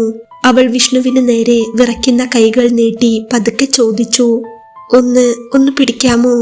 അത് കേട്ടതും വിഷ്ണു മറ്റൊന്നും ചിന്തിച്ചില്ല. അവൻ വളരെ കരുതലോടുകൂടെ അവളെ ചേർത്തു പിടിച്ചു. അവൻ അവന്റെ ബലിഷ്ഠമായ കൈകൾ കൊണ്ട് അവളെ താങ്ങി ബെഡിൽ ചാരിയിരുത്തുമ്പോൾ അവളുടെ മനസ്സ് വീണ്ടും തലേന്നത്തെ രാത്രിയിലേക്ക് പോയി. ഇന്നലെ ചോരയിൽ കുളിച്ചു കിടന്ന തന്നെ ഇതേപോലെ വാരിയെടുത്ത കൈകളാണിതെന്ന് അവൾ നന്ദിയോടെ ഓർത്തു. കുറച്ചുനേരം അവർ രണ്ടാളും ഒന്നും മിണ്ടാതെ പരസ്പരം ഒന്ന് നോക്കി. അവളെ താങ്ങിയിരുത്താൻ സഹായിക്കുമ്പോൾ വിഷ്ണുവിന്റെ ഉള്ളിൽ അവളോട് വല്ലാത്തൊരു സഹതാപമായിരുന്നു. അവൾ തന്റെ കൈകൾ കൊണ്ട് കണ്ണുനീർ തുടച്ചു. എന്നിട്ട് വളരെ പ്രയാസപ്പെട്ട് സംസാരിച്ചു തുടങ്ങി. അച്ഛൻ ഇനി വരില്ല. ഞാനുമായിട്ടുള്ള എല്ലാ ബന്ധവും ഈ ICU വാർഡിൽ വെച്ച് അറുത്തു മാറ്റിയിട്ടാണ് അച്ഛൻ പോയത്. അവൾ തന്റെ ബെഡ്ഷീറ്റിനടിയിൽ നിന്നും മടക്കി വെച്ചിരുന്ന ഒരു ചെക്ക് എടുത്ത് വിഷ്ണുവിനെ കാണിച്ചു. അതിൽ 5 ലക്ഷം രൂപ എന്ന് എഴുതിയിരുന്നു. വിഷ്ണു അത്ഭുതത്തോടെ അവളെ നോക്കി. ഇതെന്താ? വിഷ്ണുവിനൊന്നും മനസ്സിലായില്ല. ഇതെനിക്കുള്ള സെറ്റിൽമെന്റ് ആണ്. ഇനി മുതൽ എനിക്ക് മോളെന്ന നിലയിൽ ഒന്നും തരാനില്ലെന്നും ഞാനും അച്ഛനും തമ്മിലുള്ള എല്ലാ ബന്ധവും ഇവിടെ അവസാനിച്ചെന്നും പറഞ്ഞാണ് ഇതെന്റെ കയ്യിൽ വെച്ച് തന്നത്. അത് കേട്ടതും വിഷ്ണു സ്തബ്ധനായി പോയി. അതെന്താ അങ്ങനെ? കുട്ടി എന്തായി പറയുന്നത്? കോടിക്കണക്കിന് സ്വത്തുള്ള ആ മനുഷ്യൻ സ്വന്തം മോൾക്ക് ഇത്ര ചെറിയൊരു തുക തന്ന് കൈ കഴുകിയെന്നോ? എന്ത് ക്രൂരതയാണിത്? വിഷ്ണു ഞെട്ടലിലായിരുന്നു. അവൾ അപ്പോൾ ഒരു തേങ്ങലോടെ പറഞ്ഞു, എല്ലാം ബിസിനസ്സാണ്. അച്ഛന്റെ ഒരു ബിസിനസ് പാർട്ണർ ഉണ്ട്. അയാൾക്ക് വയസ്സ് 45ഓളമായി. വിവാഹിതനാണ്. 2 മക്കളുമുണ്ട്. അയാളുടെ 2ാം ഭാര്യയായി അയാൾക്ക് എന്നെ വേണമത്രേ. അയാളെ ഞാൻ കല്യാണം കഴിച്ചാൽ അച്ഛൻ എന്തൊക്കെയോ വലിയ ബിസിനസ് ലാഭങ്ങൾ ഉണ്ടത്രേ. അയാളുടെ വെപ്പാട്ടിയായി കഴിയാൻ എനിക്ക് താല്പര്യമില്ലെന്ന് പറഞ്ഞതാണ് ഞാൻ ചെയ്ത വലിയ തെറ്റ്. അവൾ കിതച്ചുകൊണ്ട് തുടർന്നു. വീട്ടിലൊരു വേലക്കാരിയേക്കാൾ മോശമായ സ്ഥാനമായിരുന്നു എനിക്ക്. എന്റെ അമ്മ മരിച്ചതും അച്ഛന്റെ ഈ സ്വഭാവം കൊണ്ടാണ്. പണവും മഞ്ഞ പെണ്ണുങ്ങളും മാത്രമാണ് ആ മനുഷ്യന്റെ ലോകം. ഇന്നലെ അച്ഛനുമായി വലിയ വഴക്കുണ്ടായി. വീട്ടിൽ നിന്ന് ഇറങ്ങിപ്പോകാൻ എന്നോട് ആക്രോശിച്ചു. ആ മാനസികാവസ്ഥയിൽ സ്കൂട്ടി എടുത്തുകൊണ്ട് ഇറങ്ങിയതായിരുന്നു ഞാൻ. അവളുടെ ശബ്ദമിടറി. വിഷ്ണുവിന്റെ നെഞ്ചൊന്നു പിടഞ്ഞു. ഓഫീസിൽ വെച്ച് താൻ കണ്ട പെൺകുട്ടിയുടെ നിസ്സംഗതയുടെ പിന്നിൽ ഇത്രയും വലിയൊരു വേദനയുണ്ടെന്ന് അവൻ സ്വപ്നത്തിൽ പോലും കരുതിയിരുന്നില്ല. ക്യാബിനിൽ അച്ഛനേട്ടനെ ചീത്ത വിളിച്ചപ്പോൾ ഞാൻ ശ്രദ്ധിച്ചില്ലെന്ന് തോന്നിയില്ലേ? സത്യത്തിൽ എന്റെ ശ്രദ്ധയൊക്കെ എന്നോ നഷ്ടപ്പെട്ടിരുന്നു. ചുറ്റിലും ശ്രദ്ധിക്കാനാകാത്ത വിധം എന്റെ ജീവിതത്തിൽ ശൂന്യത പടർന്നിട്ട് നാളേറെയായി. ഇപ്പോൾ അച്ഛനെന്ന അയാളുടെ ഉത്തരവാദിത്തങ്ങൾ എന്നേക്കുമായി അവസാനിപ്പിക്കാൻ വന്നതാണ് അയാൾ. ഈ പണത്തോടൊപ്പം ഒരു വെള്ള പേപ്പറിൽ എന്നെ കൊണ്ട് ഒപ്പിടുവിച്ചു. അച്ഛന്റെ ഒരു സ്വത്തിലും എനിക്ക് അവകാശമില്ലെന്ന്. മരണം മുന്നിൽ കണ്ടു നിൽക്കുന്ന എനിക്ക് എന്തിനാ ഇനി ഈ സ്വത്തും പണവും? ഈ പൈസ പോലും എനിക്ക് വേണ്ടായിരുന്നു. പക്ഷേ അച്ഛൻ ഇതിവിടെ ഇട്ടിട്ട് പോയി. ഞാൻ മരിച്ചുപോയാൽ ഇതേതെങ്കിലും ഓർഫണേജിലെ പാവപ്പെട്ട കുട്ടികൾക്ക് ഉപകരിക്കട്ടെ. അവൾ അത് പറഞ്ഞ് പൊട്ടിക്കരഞ്ഞു. വിഷ്ണുവിന് എന്ത് പറയണമെന്നറിയില്ലായിരുന്നു. അവൾ തന്റെ സങ്കടങ്ങൾ പറഞ്ഞു തീർത്തപ്പോൾ വിഷ്ണുവിന് ശരിക്കും ശ്വാസം മുട്ടുന്നത് പോലെയാണ് തോന്നിയത്. കട്ടിലിൽ ഇരുന്ന് തേങ്ങുന്ന അവളെ അധികം കരയിപ്പിക്കണ്ട എന്ന് കരുതി അവൻ ICUവിൽ നിന്നും പുറത്തേക്ക് നടന്നു. ആശുപത്രിയുടെ വരാന്തയിലൂടെ നടക്കുമ്പോഴും അവന്റെ ഉള്ളിൽ കടലിരമ്പുന്നത് പോലെ വലിയൊരു അസ്വസ്ഥതയായിരുന്നു. അവൻ നേരെ പുറത്തിറങ്ങി ഒരു ഓട്ടോ പിടിച്ച് ഇന്നലെ അപകടം നടന്ന സ്ഥലത്തേക്ക് തന്നെ ചെന്നു. അപകടത്തിന്റെ നടുക്കം വിട്ടുമാറിയിരുന്നില്ലെങ്കിലും അവിടെ തന്റെ ബൈക്ക് ഇരിക്കുന്നത് കണ്ടപ്പോൾ അവന് നേരിയൊരു ആശ്വാസം തോന്നി. ബൈക്കിനരികിലായി റോഡിൽ ആരോ നേരെയാക്കി വെച്ചിരുന്ന അവളുടെ സ്കൂട്ടറും റോഡിൽ പറ്റിപ്പിടിച്ചിരുന്ന രക്തവും കൂടെ കണ്ടപ്പോൾ വിഷ്ണുവിന്റെ ഉള്ളിൽ ഇന്നലത്തെ ആ രാത്രി വീണ്ടും തെളിഞ്ഞു വന്നു. ചോരയിൽ കുളിച്ചു കിടന്ന അവളെ വാരിയെടുത്ത് ഓടുമ്പോൾ അനുഭവിച്ച ആ പരിഭ്രാന്തിയും അവളുടെ വിറയ്ക്കുന്ന കൈകളും അവൻ ഒന്നുകൂടി ഓർത്തു. വിഷമം സഹിക്കവയ്യാതെ അവൻ തന്റെ ബൈക്കുമെടുത്ത് അവൻ താമസിക്കുന്ന മുറിയിലേക്ക് തിരിച്ചു. അവിടെ ചെന്ന് ദീർഘനേരം ഷവറിന് ചുവട്ടിൽ നിന്നു. തണുത്ത വെള്ളം തലയിലൂടെ വീഴുമ്പോഴും മനസ്സിന്റെ ചൂട് കുറയുന്നില്ലായിരുന്നു. കുളി കഴിഞ്ഞ് ഡ്രസ്സ് മാറിയ ശേഷം അവൻ ഫോൺ എടുത്ത് നാട്ടിലേക്ക് വിളിച്ചു. അമ്മേ, എനിക്ക് പെട്ടെന്ന് ഇവിടെ ചെറിയൊരു അത്യാവശ്യം വന്നുപോയി. വരാൻ ഒരു 2 ദിവസം എടുക്കും കേട്ടോ. ഓഫീസ് കാര്യമാണ്. അച്ഛനോട് പറയണം കേട്ടോ. അമ്മയെ സമാധാനിപ്പിച്ച് അല്പനേരം അമ്മയോട് സംസാരിച്ചു കഴിഞ്ഞ ശേഷം അവൻ ഫോൺ വെച്ചു. മുറിയിലെ കട്ടിലിൽ അവൻ ഒന്ന് കിടക്കാൻ ശ്രമിച്ചു. കണ്ണടയ്ക്കുമ്പോഴെല്ലാം അവളുടെ ആ നിസ്സഹായമായ മുഖം മാത്രമാണ് തെളിഞ്ഞു വരുന്നത്. ക്ഷീണം കൊണ്ട് ശരീരം തളരുന്നുണ്ടെങ്കിലും മനസ്സ് അവിടെ കിടക്കാൻ സമ്മതിക്കുന്നില്ല. ഒടുവിൽ കിടന്നിട്ട് കാര്യമില്ലെന്ന് തോന്നി അവൻ കട്ടിലിൽ നിന്ന് എഴുന്നേറ്റ് ഡ്രസ്സ് മാറി വീണ്ടും ആശുപത്രിയിലേക്ക് തന്നെ തിരിച്ചു. ആശുപത്രിയിൽ എത്തിയപ്പോഴാണ് അവളെ ICUവിൽ നിന്ന് റൂമിലേക്ക് മാറ്റിയ വിവരം അറിയുന്നത്. റൂം നമ്പർ ചോദിച്ചു മനസ്സിലാക്കി അവൻ അങ്ങോട്ടേക്ക് ചെന്നു. റൂമിനടുത്തെത്തി വാതിൽ പതുക്കെ തുറന്ന വിഷ്ണു പെട്ടെന്ന് പതറിപ്പോയി. അവിടെ ഒരു നേഴ്സ് അവളുടെ വസ്ത്രം മാറാൻ സഹായിക്കുകയായിരുന്നു. അത് കണ്ടതും അവൻ വേഗം ഡോറടച്ച് പുറത്തേക്ക് നിന്നു. വാതിലിന് പുറത്ത് നിൽക്കുമ്പോഴാണ് അകത്തു നിന്ന് ആ നേഴ്സിന്റെ പരുക്കൻ സംസാരം അവൻ കേൾക്കുന്നത്. സിസ്റ്റർ, പതുക്കെ, എന്റെ കൈ വല്ലാതെ വേദനിക്കുന്നുണ്ട്, ഒന്ന് ശ്രദ്ധിക്കാമോ? അവൾ കരച്ചിലോടെ അപേക്ഷിക്കുന്നത് അവൻ കേട്ടു. ഇതൊന്നും ഞങ്ങളുടെ പണിയല്ല. നിന്റെ കൂടെ നിൽക്കാൻ ആരെങ്കിലും വേണ്ടേ? ബൈസ്റ്റാൻഡർ ഇല്ലെങ്കിൽ അതിനാളെ നിർത്തണം. ഞങ്ങൾക്കിവിടെ ഒരുപാട് തിരക്കുണ്ട്. അതിനിടയിലാണ് നിന്റെ ഓരോ ആവശ്യങ്ങൾ. നേഴ്സ് അവളോട് വല്ലാതെ ദേഷ്യപ്പെടുകയായിരുന്നു. അവളുടെ വേദന നിറഞ്ഞ കരച്ചിലും ആ നേഴ്സിന്റെ ക്രൂരമായ പെരുമാറ്റവും കേട്ടപ്പോൾ വിഷ്ണുവിനെ നിയന്ത്രിക്കാനായില്ല. അവൻ പിന്നെ മറ്റൊന്നും നോക്കാതെ ഡോർ തുറന്ന് അകത്തേക്ക് കയറി. ഒരു പേഷ്യന്റിനോട് ഇങ്ങനെയാണോ സംസാരിക്കുന്നത്? വിഷ്ണു ഉച്ചത്തിൽ ചോദിച്ചു. അവന്റെ ശബ്ദം കേട്ടതും നേഴ്സ് പെട്ടെന്ന് തിരിഞ്ഞു നോക്കി. നിങ്ങൾ ആരാ മിസ്റ്റർ? എന്ത് കണ്ടിട്ട് അകത്തേക്ക് വരുന്നത്? നേഴ്സ് അവനോട് ചൂടായി. ഞാൻ ആരെങ്കിലും ആയിക്കോട്ടെ, ഒരു പേഷ്യന്റിനോട് സംസാരിക്കേണ്ട രീതി ഇതാണോ? വിഷ്ണു ഒന്നുകൂടി ശബ്ദമുയർത്തി ചോദിച്ചു. എനിക്ക് ഇങ്ങനെയൊക്കെ അറിയൂ. ഇവ നിന്റെ വല്ലവനുമാണോടി? നേഴ്സ് പുച്ഛത്തോടെ അവളോട് ചോദിച്ചു. അവൾ ഒന്നും മിണ്ടാനാകാതെ ബെഡ്ഷീറ്റിനടിയിൽ ഒളിച്ച പോലെ കിടക്കുകയായിരുന്നു. അതെ, ഞാൻ അവളുടെ ആളാണ്. നിങ്ങൾ ഈ കുട്ടിയെ ഇങ്ങനെ വേദനിപ്പിച്ചുകൊണ്ടാണോ ഡ്രസ്സ് മാറ്റി കൊടുക്കുന്നത്? നിങ്ങളൊന്ന് പുറത്തേക്ക് പോകൂ, വിഷ്ണു ഉറച്ച സ്വരത്തിൽ പറഞ്ഞു. ഇത് ചോദിക്കാൻ നീ ഏതാടാ? ഇവളുടെ ഭർത്താവാണോ? നേഴ്സ് വീണ്ടും അവനെ നോക്കി.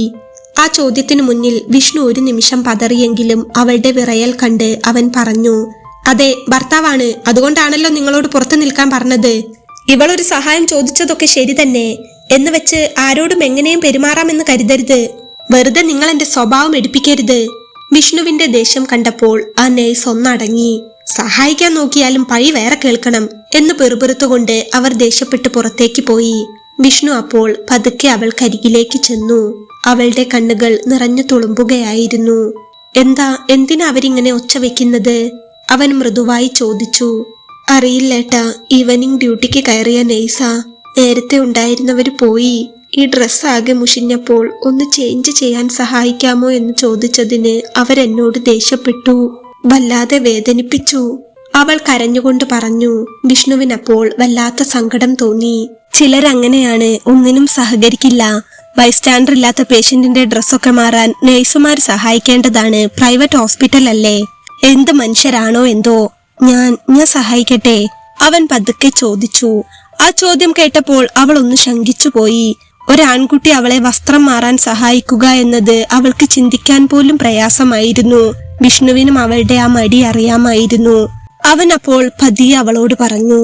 ഇന്നലെ അപകടം പറ്റിയ നിന്നെ ആദ്യം കണ്ടപ്പോൾ ദേഷ്യമാണ് തോന്നിയത്. പിന്നെ എന്തോ റോഡിലിട്ട് പോരാൻ തോന്നിയില്ല. രക്ഷിക്കാൻ വേണ്ടി വാരിയെടുക്കുമ്പോൾ ബാഹുലേൻ സാറിനോടുള്ള ശത്രുതയൊക്കെ ഞാൻ മറന്നുപോയിരുന്നു. പിന്നെ വരുന്ന വഴിക്ക് നിന്റെ അവസ്ഥ കൂടി കണ്ടപ്പോൾ ഒരു നിമിഷം എന്റെ ആരോ ആണെന്ന് തോന്നിപ്പോയി. ആ തോന്നലിലാണ് ചേർത്ത് പിടിച്ച് ഇവിടെ എത്തിച്ചതും ഞാൻ ഇത്രയും ചെയ്തതുമെല്ലാം. നിന്റെ കഥകളൊക്കെ കേട്ടപ്പോൾ തിരിച്ചു പോയിട്ടും എനിക്ക് മുറിയിൽ കിടക്കാൻ പോലും പറ്റിയില്ല. എന്തോ ഒരു വല്ലായ്മ. അതുകൊണ്ടാണ് ഞാൻ വീണ്ടും ഓടി വന്നത്. വിഷ്ണു ഒന്ന് നിർത്തി. പിന്നെ വീണ്ടും പറഞ്ഞു തുടങ്ങി. നിന്റെ അച്ഛന്റെ ഓഫീസിലെ ജോലി പോയി നിൽക്കുന്നവനാണ് ഞാൻ. പറയാൻ വലിയ മേന്മയൊന്നുമില്ല. നാട്ടിൽ അച്ഛനും അമ്മയും മാത്രമേ ഉള്ളൂ. കൂലിപ്പണി ചെയ്താണെങ്കിലും ജീവിക്കാനുള്ള വകയുണ്ട്. നിനക്ക് സമ്മതമാണെങ്കിൽ ഞാൻ കൂടെ ഉണ്ടാകും. നീ ഇതുവരെ ജീവിച്ച ലക്ഷറി ലൈഫൊന്നും എനിക്ക് തരാൻ കഴിയില്ല. പക്ഷേ ഒരിക്കലും ഒറ്റപ്പെടുത്താതെ കൂടെ നിൽക്കാൻ എനിക്ക് പറ്റും. വിഷ്ണുവിന്റെ വാക്കുകൾ കേട്ടപ്പോൾ അവളുടെ ഉള്ളിലെ സങ്കടക്കടൽ ഇരമ്പി. ജീവിതത്തിലെ വലിയൊരൊറ്റപ്പെടലിൽ നിന്ന് തന്നെ രക്ഷിക്കാൻ ദൈവം അയച്ച ആളാണിതെന്ന് അവൾക്കപ്പോൾ തോന്നി. അവൾക്കൊന്നും പറയാൻ കഴിഞ്ഞില്ല. അച്ഛൻ തീരുമാനിച്ച വയസ്സന്റെ ഭാര്യയായി പോകേണ്ടി വരുമെന്നറിഞ്ഞപ്പോഴും മനസ്സ് കൊതിച്ചത് ഇങ്ങനെ ചേർത്ത് പിടിക്കുന്ന ഒരാളുടെ കൂട്ടിനു വേണ്ടിയായിരുന്നു. ആ ആളെയാണ് മുന്നിൽ കാണുന്നതെന്ന് അവൾക്കപ്പോൾ തോന്നി. അതുകൊണ്ട് തന്നെ അവളുടെ കണ്ണുകൾ സമ്മതം മൂളുന്നുണ്ടായിരുന്നു. വിഷ്ണു അപ്പോൾ പതുക്കെ അവളുടെ അരികിലേക്ക് ചെന്നു. അവളുടെ തോളിൽ കൈ ചേർത്ത് അവളുടെ തലയിലുള്ള മുറിവിലേക്ക് നോക്കി. അവൾ ഏങ്ങിക്കരഞ്ഞപ്പോൾ അവൻ അവളെ തന്റെ നെഞ്ചോട് ചേർത്ത് പിടിച്ചു. ആ നെഞ്ചിലെ ചൂടിൽ അവൾ ഒരു വലിയ സുരക്ഷിതത്വം കണ്ടെത്തി. ഒറ്റപ്പെട്ടുപോയ അവൾക്ക് തന്റെ സാമീപ്യം ആവശ്യമാണെന്ന് അവൻ അപ്പോൾ അറിയാമായിരുന്നു. അവൻ അപ്പോൾ പതിയെ അവളുടെ കണ്ണുകളിലേക്ക് നോക്കി. അവളുടെ മുടിയിൽ ഒന്ന് തലോടി. ശേഷം പുറത്തുപോയ നേഴ്സ് കട്ടിലിന്റെ അരികിലായി വെച്ചിരുന്ന പുതിയ വസ്ത്രം അവൻ കൈകളിൽ എടുത്തു. വസ്ത്രത്തിന്റെ മൃദുത്വം തൊട്ടറിഞ്ഞപ്പോൾ അവൾ അനുഭവിക്കുന്ന വേദനയ്ക്ക് സോഫ്റ്റായ വസ്ത്രത്തിന്റെ സ്പർശനം ഒരാശ്വാസമാകണമെന്ന് അവൻ ആഗ്രഹിച്ചു. അവൻ പതുക്കെ അവളുടെ അരികിലേക്ക് ഒന്നുകൂടെ നീങ്ങി. മുഷിഞ്ഞ വസ്ത്രങ്ങൾക്കിടയിൽ വേദനയോടെ ഒതുങ്ങിക്കൂടിയിരുന്ന അവൾ പുതച്ചിരുന്ന ബെഡ്ഷീറ്റ് അവൻ വളരെ സാവധാനത്തിൽ മാറ്റി. ആ നിമിഷം അവളുടെ മിഴികൾ വിഷ്ണുവിന്റെ കണ്ണുകളിൽ ഉടക്കി നിന്നു. ആ നോട്ടത്തിൽ ഭയമായിരുന്നില്ല, മറിച്ച് തനിക്ക് പൂർണ്ണമായും വിശ്വസിക്കാവുന്ന ഒരാൾ അരികിലുണ്ടെന്ന ആശ്വാസമായിരുന്നു. തലയിലെ മുറിവിൽ തട്ടാത്ത വിധത്തിൽ വളരെ സൂക്ഷ്മതയോടെ അവൻ പുതിയ വസ്ത്രം അവളുടെ കൈകളിലൂടെ അണിയിച്ചു. വസ്ത്രം കഴുത്തിലൂടെ താഴ്ത്തുമ്പോൾ അവന്റെ വിരലുകൾ അവളുടെ മുടികളിലൂടെയും മുഖത്തുകൂടെയും പതുക്കെ തഴുകി കടന്നുപോയി. പരുക്കൻ കൈകളാണെങ്കിലും ഒരു കുഞ്ഞിനെ എന്ന പോലെ കരുതലോടെയാണ് അവൻ അവളെ കൈകാര്യം ചെയ്തത്. വസ്ത്രം ധരിപ്പിച്ചു കഴിഞ്ഞ് നെഞ്ചിലെ ബട്ടൺസ് ഓരോന്നായി ഇട്ട് കൊടുക്കാൻ തുടങ്ങിയപ്പോൾ ആ മുറിയിലെ നിശബ്ദതയ്ക്ക് വല്ലാത്തൊരു ലഹരി ഉണ്ടായിരുന്നു. വിഷ്ണുവിന്റെ വിരലുകൾ ഓരോ ബട്ടണിലും തങ്ങുമ്പോൾ അവന്റെ കൈകൾ അവളുടെ മാറിൽ പതുക്കെ സ്പർശിച്ചു. ആ സ്പർശനത്തിൽ അവൾ ഒന്ന് വിറച്ചു. അവളുടെ ശ്വാസതാളം ഉയരുന്നത് വിഷ്ണുവിനും അറിയാമായിരുന്നു. വിഷ്ണുവിന്റെ വിരലുകൾ വിറയ്ക്കുന്നുണ്ടായിരുന്നെങ്കിലും അവൻ അവളുടെ കണ്ണുകളിലേക്ക് നോക്കാതെ തന്നെ തന്റെ പ്രവൃത്തി തുടർന്നു. ആ നിമിഷം അവർക്കിടയിൽ കാമത്തേക്കാൾ ഉപരിയായി പ്രണയവും അതിലുപരി വല്ലാത്തൊരാത്മബന്ധവും നിറഞ്ഞു നിന്നു. വസ്ത്രത്തിന്റെ അവസാന ബട്ടണും ഇട്ട് കഴിഞ്ഞപ്പോൾ വിഷ്ണു പതുക്കെ അവളുടെ മുഖത്തേക്ക് നോക്കി. അവളുടെ കണ്ണുകളിൽ പ്രണയം ഉറ്റി നിൽക്കുന്നുണ്ടായിരുന്നു. ഒരു വാക്കുപോലും ഉരിയാടാതെ തന്നെ ആ നിമിഷം അവർ പരസ്പരമെല്ലാം കൈമാറുകയായിരുന്നു. വസ്ത്രം ശരിയാക്കി കഴിഞ്ഞതും അവൾ വിറയ്ക്കുന്ന കൈകൾ കൊണ്ട് വിഷ്ണുവിന്റെ ഷർട്ടിൽ മുറുകെ പിടിച്ചു. എന്നെ ചതിക്കില്ലെന്ന് വിശ്വസിച്ചോട്ടെ? ഇടറിയ സ്വരത്തോടെ അവൾ അത് ചോദിച്ചപ്പോൾ വിഷ്ണുവിന്റെ നെഞ്ചിൽ ഒരു ഷോക്കേറ്റതുപോലെ തോന്നി. ആ ചോദ്യത്തിലെ നിസ്സഹായത അവനെ വല്ലാതെ നോവിച്ചു. ഒരു നിമിഷം വിഷ്ണുവിന്റെ കണ്ണുകൾ നിറഞ്ഞു തുളുമ്പി. അവൻ പതുക്കെ അവളുടെ നെറ്റിയിൽ ചുംബിച്ചു. ശേഷം നിറ കണ്ണുകളോടെ അവളെ നോക്കി പതുക്കെ ചോദിച്ചു, ചതിക്കുമെന്ന് തോന്നുന്നുണ്ടോ? അവൻ അവളുടെ കൈകൾ തന്റെ കൈവെള്ളയിൽ അമർത്തി പിടിച്ചുകൊണ്ട് തുടർന്നു. ഇന്നലെ രാത്രി അപകടം പറ്റിയപ്പോൾ തന്നെ നിന്റെ അച്ഛനെ വിളിച്ചു പറഞ്ഞതാ ഞാൻ. പക്ഷേ രാവിലെ വരെ ആ മനുഷ്യൻ വന്നില്ല. പിന്നെ വന്നതാണെങ്കിലോ നിന്നെ കാണാനല്ല, എല്ലാ ബന്ധവും അവസാനിപ്പിക്കാനാണ്. അങ്ങേര് രാത്രി തന്നെ വരുമെന്നാണ് ഞാൻ കരുതിയത്. എന്നിട്ടും എനിക്ക് നിന്നെ ഇവിടെ ഇട്ടിട്ട് പോകാൻ തോന്നിയില്ല. അതുകൊണ്ടാ രാത്രി മുഴുവൻ കാവല് നിന്നത്. ഇതുവരെ നിന്റെ പേര് പോലും ഞാൻ ചോദിച്ചില്ലല്ലോ. എനിക്കൊന്നും അറിയണ്ട. എന്റെ മനസ്സിലെപ്പോഴോ തോന്നിപ്പോയി. എനിക്കിഷ്ടമാണ്. അത് മാത്രമേ എനിക്കറിയൂ. അത് മാത്രമേ പറയാനുമുള്ളൂ. വിഷ്ണുവിന്റെ വാക്കുകൾ കേട്ട് അവൾ അവനെ തന്നെ നോക്കിയിരുന്നു. അവൻ അപ്പോൾ പതുക്കെ അവളുടെ മുടിയകൾ ഒതുക്കി വെച്ചുകൊണ്ട് പറഞ്ഞു, ഓഫീസിൽ വെച്ച് കാണുമ്പോഴൊക്കെ എനിക്ക് വല്ലാത്ത ദേഷ്യമായിരുന്നു. പിന്നെ റോഡിൽ വെച്ച് കണ്ടപ്പോഴും അത് തന്നെയായിരുന്നു തോന്നിയത്. പിന്നെ ഞാൻ പറഞ്ഞല്ലോ, അപകടം പറ്റി വാരി എടുത്തുകൊണ്ട് പോരുമ്പോൾ എപ്പോഴോ എന്റെ ആരോ ആണെന്ന് തോന്നി. നിന്റെ കാര്യങ്ങളൊക്കെ നീ പറഞ്ഞറിയുന്നതിന് മുൻപ് തന്നെ എന്റെ മനസ്സിലെവിടെയോ നീ പ്രതിഷ്ഠിക്കപ്പെട്ടിരുന്നു.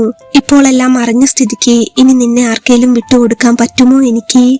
അവന്റെ വാക്കുകളിലെ ആത്മാർത്ഥത അവളുടെ ഉള്ളിലെ എല്ലാ ഭയത്തെയും അലിയിച്ചു കളയുകയായിരുന്നു. അവൾ പൊട്ടിക്കരഞ്ഞുകൊണ്ട് അവന്റെ നെഞ്ചിലേക്ക് ചായുകയായിരുന്നു. വിഷ്ണു അവളെ അപ്പോൾ തന്റെ ആലിംഗനത്തിൽ ഒതുക്കി. ആ ആശുപത്രി കട്ടിലിൽ ഇരുന്ന് അവൻ അവളുടെ തലയിലും തോളിലും തലോടി ആശ്വസിപ്പിച്ചു. കുറെ നേരം അവന്റെ നെഞ്ചിൽ കിടന്ന് കരഞ്ഞ ശേഷം അവൾ പതുക്കെ ഒന്ന് നിവർന്നിരുന്നു. എന്നിട്ട് തന്റെ തലയിണയ്ക്കടിയിൽ നിന്നും അച്ഛൻ നൽകിയ ആ 5 ലക്ഷത്തിന്റെ ചെക്ക് എടുത്ത് വിഷ്ണുവിന് നേരെ നീട്ടി. എന്റെ കയ്യിൽ ഇതേ ഉള്ളൂ തരാൻ, അവൾ വിതുമ്പലോടെ പറഞ്ഞു. വിഷ്ണു അപ്പോൾ ഒന്ന് ചിരിച്ചു. അവൻ ആ ചെക്ക് വാങ്ങിയില്ല. പകരം അത് പതുക്കെ മടക്കി അവളുടെ കയ്യിൽ തന്നെ തിരികെ ഏൽപ്പിച്ചു. ഇത് വേണ്ട. നീ ബാഹുലേൻ സാറിന്റെ മോളായതുകൊണ്ടോ നിന്റെ കയ്യിൽ കാശുള്ളതുകൊണ്ടോ ഒന്നുമല്ല എനിക്കിഷ്ടം തോന്നിയത്. ഞാൻ പറഞ്ഞല്ലോ, എനിക്കങ്ങനെ തോന്നിപ്പോയി. തൽക്കാലം നാട്ടിലെത്തിയാൽ നിന്നെ നോക്കാനുള്ള വക എനിക്കുണ്ട്. പിന്നെ ഒരു ജോലിയല്ലേ, അത് നമുക്ക് സംഘടിപ്പിക്കാവുന്നതേ ഉള്ളൂ. എല്ലാവരും നിന്റെ അച്ഛന്റെ ഓഫീസിൽ ജോലി ചെയ്തിട്ടല്ലല്ലോ ജീവിക്കുന്നത്. ലോകം പരന്നു കിടക്കുകയല്ലേ. എന്റെ അച്ഛനും അമ്മയ്ക്കും ഇഷ്ടമുണ്ടായിട്ടല്ല, നാട്ടിലേക്കാൾ ശമ്പളം കൂടുതൽ കിട്ടുന്നത് കൊണ്ടാണ് ഞാൻ ഇവിടെ എത്തിപ്പെട്ടത്. നമുക്ക് നോക്കാം, എല്ലാം റെഡിയാകും. നിനക്കെന്നെ വിശ്വസിക്കാം. എന്തു വന്നാലും ഞാൻ കൈവിടില്ല. അവൻ അവളുടെ നെറ്റിയിൽ ഒരിക്കൽ കൂടി ആർദ്രമായി ചുംബിച്ചു. ലോകം മുഴുവൻ തന്നെ ഉപേക്ഷിച്ചാലും തന്നെ നെഞ്ചോട് ചേർക്കാൻ അവനുണ്ടാകുമെന്ന ബോധ്യം അവളിൽ മുട്ടിടുകയായിരുന്നു. അപ്പോൾ അവൾ വിഷ്ണുവിന്റെ നെഞ്ചോട് അത്രമേൽ ചേർന്നു നിന്നു. അവൻ അവളെ മുറുകെ പുണരുമ്പോൾ സുരക്ഷിതത്വത്തിന്റെ ആ നിമിഷത്തിൽ അവൾ അവന്റെ ഷർട്ടിൽ മുറുകെ പിടിച്ചു. പെട്ടെന്ന് അവരുടെ പ്രണയാർദ്രമായ നിശബ്ദതയെ ഭേദിച്ചുകൊണ്ടാണ് വിഷ്ണുവിന്റെ ഫോൺ ശബ്ദിച്ചത്. അവളെ തന്റെ നെഞ്ചോട് ചേർത്തു പിടിച്ചുകൊണ്ട് തന്നെ അവൻ ഫോൺ എടുത്തു. സ്ക്രീനിൽ അമ്മ എന്ന് തെളിഞ്ഞത് കണ്ടപ്പോൾ അവന്റെ മുഖത്തൊരു ചെറു പുഞ്ചിരി വിരിഞ്ഞു. മോനെ, നീ ഇങ്ങോട്ട് വരാമെന്ന് പറഞ്ഞ് പെട്ടെന്ന് വരുന്നില്ലെന്ന് കേട്ടപ്പോൾ ഞങ്ങൾക്ക് എന്തോ പോലെ. അമ്മയും അച്ഛനും കൂടി നാളെ അങ്ങോട്ട് വന്നോട്ടെ നിന്നെ കാണാൻ. അപ്പുറത്ത് അമ്മയുടെ സ്വരത്തിൽ വല്ലാത്തൊരാകുലതയുണ്ടായിരുന്നു. വിഷ്ണു അപ്പോൾ ഒന്ന് ചിരിച്ചു. വേണ്ടമ്മേ, ഞാൻ നാളെ അങ്ങോട്ട് വരുന്നുണ്ട്. ഞാൻ മാത്രമല്ല, എന്റെ കൂടെ വേറൊരാൾ കൂടിയുണ്ട്. കുറെ കാലമായില്ലേ അമ്മ പറയുന്നു എവിടുന്നെങ്കിലും ഒരു മരുമോളെ സംഘടിപ്പിച്ചു തരാൻ. അങ്ങനെ ഒരാളെ കിട്ടി. ചിരിച്ചുകൊണ്ടുള്ള വിഷ്ണുവിന്റെ മറുപടി കേട്ട് അപ്പുറത്ത് അമ്മ ഞെട്ടിപ്പോയി. ഞാൻ വരുമ്പോ വിളിക്കാം. അമ്മ നിലവിളക്കൊക്കെ റെഡിയാക്കി വെച്ചേക്കണം, അവൻ ആവേശത്തോടെ പറഞ്ഞു. എടാ, നീ പറയുന്നത് സത്യമാണോ? അമ്മയുടെ ആകാംക്ഷയോടെയുള്ള ചോദ്യത്തിന് അവൻ അപ്പോൾ ചിരിച്ചുകൊണ്ട് തന്നെ മറുപടി നൽകി. സത്യമാണമ്മേ. അമ്മ എപ്പോഴും പറയാറില്ലേ, എനിക്ക് ചേരുന്ന, അമ്മയ്ക്ക് ചേരുന്ന, നമ്മുടെ കുടുംബത്തിന് ചേരുന്ന ഒരു പാവം കുട്ടി മതിയെന്ന്. അതിൽ കൂടുതലൊന്നും അമ്മ ആഗ്രഹിച്ചിട്ടില്ലല്ലോ, ഞാനും ആഗ്രഹിച്ചിട്ടില്ല. അങ്ങനെ ഒരാളെ കിട്ടാൻ ഇപ്പോഴാണ് സമയം തെളിഞ്ഞത്. വിഷ്ണു പറയുന്നത് അമ്മയ്ക്ക് വിശ്വസിക്കാനാകുന്നുണ്ടായിരുന്നില്ല. നീ എന്നെ കളിപ്പിക്കുകയാണോടാ? എന്താ കുട്ടിയുടെ പേര്? അമ്മ വീണ്ടും ചോദിച്ചു. പേര് ചോദിച്ചപ്പോൾ വിഷ്ണു ഒരു നിമിഷം ഒന്ന് സംശയിച്ചു. അവൻ അപ്പോൾ തന്റെ നെഞ്ചോട് ചേർന്ന് കിടക്കുന്ന അവളുടെ കണ്ണുകളിലേക്ക് നോക്കി പതുക്കെ ചോദിച്ചു, പേര് എന്താ തന്റെ പേര്? അവൾ അപ്പോൾ അവന്റെ കണ്ണുകളിലേക്ക് നോക്കി വിടർന്ന ചിരിയോടെ പറഞ്ഞു, ഭവ്യ. ആ പേര് കേട്ടതും വിഷ്ണുവിന്റെ ഉള്ളിൽ ഒരു മിന്നൽ പാഞ്ഞുപോയി. അവൻ ആകാംക്ഷയോടെ അവളെ ഒന്നുകൂടെ നോക്കി. ശേഷം ഫോണിലൂടെ അമ്മയോട് ആ പേര് ആവർത്തിച്ചു പറഞ്ഞു. ഭവ്യ എന്നാണ് പേര് ഭവാനിയമ്മേ. അവന്റെ മനസ്സിലപ്പോൾ നിറഞ്ഞ സന്തോഷമുണ്ടായിരുന്നു. അങ്ങ് ദൂരെയുള്ള ഗ്രാമത്തിലെ അവന്റെ കൊച്ചു വീട്ടിൽ അച്ഛനും അമ്മയും വല്ലാത്തൊരു സന്തോഷത്തിലായിരുന്നു. അവൻ പറഞ്ഞത് മുഴുവനായി വിശ്വസിക്കാനായില്ലെങ്കിലും അവന്റെ ഇഷ്ടത്തിനെതിരായിരുന്നില്ല അവരൊരിക്കലും. ഫോൺ കട്ടായ ശേഷം അവൻ അവളെ തന്റെ നെഞ്ചോട് ഒന്നുകൂടി മുറുകെ ചേർത്തു. വിഷ്ണുവിന്റെ പരുക്കൻ കൈകൾ അവളുടെ ശരീരത്തെ പൊതിയുന്നതും തന്റെ ഭാര്യയാകാൻ പോകുന്നവളുടെ സാമീപ്യം അവൻ ആസ്വദിക്കുന്നതുമായ പ്രണയരംഗങ്ങൾക്ക് ആ മുറി സാക്ഷിയായി. നാളെ അവൻ കുങ്കുമം ചാർത്തേണ്ട അവളുടെ നെറുകയിൽ, ആ സീമന്തരേഖയിൽ വിഷ്ണു അത്രമേൽ ആർദ്രമായി ഒരിക്കൽ കൂടി അമർത്തി ചുംബിച്ചു. മാസങ്ങൾക്കിപ്പുറം വിഷ്ണുവിന്റെ കൊച്ചു വീടിപ്പോൾ സന്തോഷത്താൽ നിറഞ്ഞിരിക്കുകയാണ്. ഒറ്റപ്പെടലിന്റെ ആഴങ്ങളിൽ നിന്ന് പ്രണയത്തിന്റെ നിലവിളക്ക് തെളിഞ്ഞ വീട്ടിലേക്കുള്ള അവളുടെ യാത്ര ഒരു വലിയ സ്വപ്നത്തിന്റെ പൂർത്തീകരണമാണിപ്പോൾ. ഭവ്യയുടെ പ്രസവം കഴിഞ്ഞിട്ടിപ്പോൾ 2 ആഴ്ചയായി. വീടിന്റെ പിന്നാമ്പുറത്ത് ഔഷധക്കൂട്ടുകളിട്ട് തിളപ്പിച്ച വെള്ളത്തിൽ അമ്മ അവളെ കുളിപ്പിച്ചു കഴിഞ്ഞതേ ഉള്ളൂ. കാച്ചിയ എണ്ണയുടെയും വേപ്പിലയുടെയും സുഗന്ധം അവരുടെ മുറിയിലാകെ പടർന്നു നിൽക്കുന്നുണ്ടായിരുന്നു. കൺമശിയിട്ട് കണ്ണെഴുതി തലയിൽ തോർത്തു ചുറ്റി മുറിയിലെ കട്ടിലിൽ കുഞ്ഞിനരികിൽ അവൾ ഇരുന്നു. അപ്പോളാണ് കയ്യിൽ ഒരു പൊതിയുമായി വിഷ്ണു തിരക്കിട്ട മുറിയിലേക്ക് വന്നത്. അമ്മ പറഞ്ഞതിൽ ഒരു മരുന്ന് കിട്ടാൻ ഇത്തിരി വൈകി, കുറച്ചു ദൂരം പോകേണ്ടി വന്നു. കിതപ്പടക്കിക്കൊണ്ട് അവൻ അവളുടെ അരികിലേക്ക് വന്നിരുന്നു. ഇത്ര നേരമായിട്ടും കിട്ടിയില്ലെങ്കിൽ തിരിച്ചു പോന്നൂടെ ഏട്ടാ, ഇങ്ങനെ കഷ്ടപ്പെടണോ? അവൾ പരിഭവത്തോട് ചോദിച്ചു. അതെങ്ങനെയാടി? ഈ സമയത്ത് കഴിക്കേണ്ട മരുന്ന് ഇപ്പോ കഴിച്ചില്ലെങ്കിൽ അത് ശരീരത്തിന് ദോഷം ചെയ്യില്ലേ? മരുന്നൊക്കെ കഴിച്ച എന്റെ മോളുടെ ശരീരം ഓക്കെ ആയാലല്ലേ എന്റെ അടുത്ത വാവയ്ക്ക് വരാനുള്ള ആരോഗ്യം നിനക്കുണ്ടാകൂ. അവൻ അവളെ കളിയാക്കി പറഞ്ഞു. ഭവ്യ അപ്പോൾ സ്നേഹത്തോടെ ഒന്ന് ചിരിച്ചു. അവൻ അത് പറഞ്ഞ് മരുന്ന് പൊതി തുറന്നു. ഏട്ടൻ എന്തിനാ ഏട്ടാ എന്നെ ഇത്രയധികം സ്നേഹിക്കുന്നത്? നിറ കണ്ണുകളോടെ അവൾ ചോദിച്ചു. അവൻ അപ്പോൾ പതുക്കെ അവളെ നോക്കി ഒന്ന് ചിരിച്ചു. എനിക്ക് സ്നേഹിക്കാൻ നീയല്ലാതെ പിന്നെ ആരാ ഉള്ളത്? നീയല്ലേ ഞാൻ താലി കെട്ടിയ പെണ്ണ്. സത്യം പറഞ്ഞാൽ നീ എന്റെ ജീവിതത്തിലേക്ക് വന്ന ശേഷം ഭാഗ്യമല്ലാതെ മറ്റൊന്നും എനിക്ക് ഉണ്ടായിട്ടില്ല. നിന്റെ തന്ത ബാഹുലേന്റെ ചീത്തവിളി കേട്ട് ജോലി ചെയ്തിരുന്ന ഞാനിപ്പോൾ സ്വന്തമായ ഒരു ബിസിനസ് തുടങ്ങി ഒരു മുതലാളിയായില്ലേ? നക്കാപ്പിച്ച ശമ്പളത്തിന് നിന്റെ തന്തയെ പോലുള്ളവന്മാരുടെ തെറിവിളി കേൾക്കാതെ രക്ഷപ്പെട്ടില്ലേ? ഇതെല്ലാം നീ വന്ന ശേഷം കിട്ടിയ അനുഗ്രഹമല്ലേ? അപ്പൊ പിന്നെ നിന്നെ അല്ലാതെ ആരെയാ ഞാൻ സ്നേഹിക്കുക? അത് പറഞ്ഞ് അവൻ തൊട്ടിലിൽ കിടക്കുന്ന കുഞ്ഞിന്റെ അടുത്തേക്ക് ചെന്നു. ഒന്നും അറിയാതെ ഉറങ്ങുന്ന അവന്റെ പൊന്നോമനയുടെ കവിളിൽ ഒന്ന് തലോടിക്കൊണ്ട് അവൻ അവൾക്കരികിലേക്ക് തന്നെ വന്നു. ഭവ്യ അപ്പോൾ സ്നേഹത്തോടെ അവനെ നോക്കി ചിരിച്ചു. പുറത്തെ ഉമ്മറത്ത് അച്ഛനും അമ്മയും അപ്പോൾ അവൾക്കായി കൊണ്ടുവന്ന മറ്റു പച്ചമരുന്നുകൾ ചിട്ടയോടെ ഒരുക്കി വെക്കുകയായിരുന്നു. ആയുർവേദ കൂട്ടുകളുടെയും കനലിലിട്ട സാമ്പ്രാണിയുടെയും മണം ആ വീടാകെ പടർന്നു പന്തലിച്ചു നിൽക്കുന്നുണ്ടായിരുന്നു. എന്നാൽ അകത്തെ മുറിയിൽ ലോകത്തെ മുഴുവൻ മറന്ന് വിഷ്ണു അവളെ തന്റെ കരുത്തുറ്റ കൈകൾക്കുള്ളിൽ പൊതിഞ്ഞു പിടിച്ചിരിക്കുകയായിരുന്നു. കുളി കഴിഞ്ഞു വന്ന അവളുടെ നനഞ്ഞ മുടിയകളിൽ നിന്നും ഔഷധക്കൂട്ടുകളുടെ വശ്യമായൊരു ഗന്ധമുയരുന്നുണ്ടായിരുന്നു. അവളുടെ ശരീരത്തിനൊപ്പം ആ പച്ചമരുന്നുകളുടെ സങ്കരഗന്ധം വിഷ്ണുവിന്റെ ഉള്ളിൽ വല്ലാത്തൊരു ഉന്മാദം നിറച്ചു.